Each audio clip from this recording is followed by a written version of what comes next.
अस्सलाम वालेकुम हाज़रीन ऐं नाज़रीन ड्रामा सीरियल दुलाब जीअं तव्हां हाणे एपिसोड ॾिठो अचण वारी एपिसोड जी दोस्तो हिकु बहितरीन ऐं ज़बरदस्त हिकु नई ॻाल्हि तव्हां सां शेयर कंदुसि।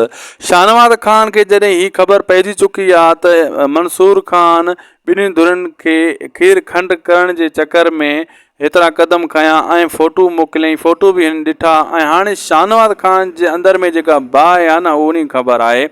शाहनवाज़ ख़ान यानी इहो मीर जाफ़र ॿिन्ही धुरनि जो जेको इहो ठाव आहे इन्हनि खे टोड़ण जे लाइ वरी वॾो हिकु क़दम खणंदो ऐं उन क़दम में दोस्तो हू ज़ाहिर थी पवंदो।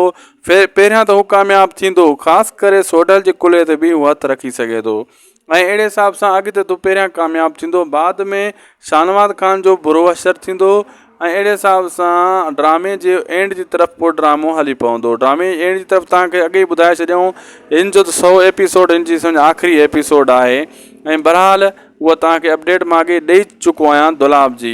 बहरहाल दुलाब जी जाइ ते दोस्तो बहितरीन मेगा सोप सीरियल हिकु ॿियो अचण वारो आहे वीरन जी वस्ती, त उहो नए महीने मिलंदो। पर ही मां ॿी ॻाल्हि कयां थो, इहो थर ते ड्रामो ठाहियो पियो वञे, बहितरीन ड्रामो आहे। नालो फ़िलहालु न ॿुधाईंदासीं।